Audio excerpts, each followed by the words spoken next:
Hi friends, இன்றைக்கி நம்ம பார்க்க போகிறது வந்து பார்த்திங்கன்னா 29 படத்தோட மூவி ரிவ்யூ தான். ஸோ இந்த படம் வந்து பார்த்திங்கன்னா நம்ம லோகேஷ் கனகராஜ் அவரோட ஃபிலிமில் வந்து ஜி ஸ்குவாடில் வந்து ரிலீஸ் ஆகிருக்கு.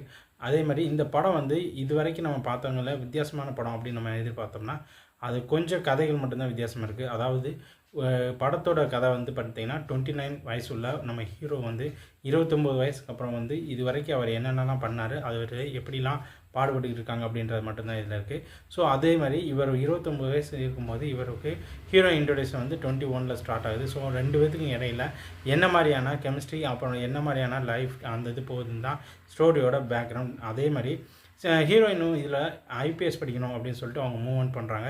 ஸோ அதுக்கு ஹீரோ எந்த அளவுக்குலாம் அவங்களுக்கு ஹெல்ப் பண்ணுறாங்க, அதனால ஹீரோ என்னெல்லாம் பிரச்சனை ஃபேஸ் பண்ணுறாரு, அதே மாதிரி ஹீரோவோட ஃபேமிலி ஹீரோயினுக்கும் எந்த மாதிரி அளவுலாம் என்ன ஹெல்ப் பண்ணுறாங்க அப்படின்றதும் இந்த இதில் கடைசியில் ஹீரோயின் வந்து ஐபிஎஸ் ஆனாங்களா இல்லை அவங்களுக்கு என்ன மாதிரி பிரச்சனைகள் வந்துச்சு அப்படின்றதும் இந்த படத்தோட மீதி கதையாக இருக்குது.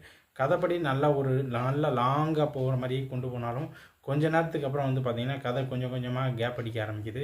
அதே மாதிரி இதுக்கப்புறம் என்ன வரும் அப்படின்னு சொல்லிட்டு நம்ம இன்ட்ரெஸ்ட்டாக பார்க்கணும் அது எதிர்பார்த்தா அது அப்படி எதுவும் வரமாட்டேங்குது.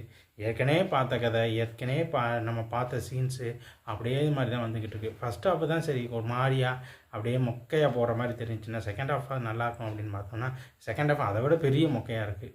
அதாவது இந்த கதை இது இப்படி தான் நடக்கும் அப்படின்னு நம்ம எதிர்பார்த்தோம்னா அது அப்படி நடக்கவே மாட்டேங்குது, வேறு மாதிரி போகுது. ஸோ சரி நல்லா இருக்குது அப்படின்னு எதிர்பார்த்தோம்னா அப்படியும் இருக்க மாட்டேங்குது.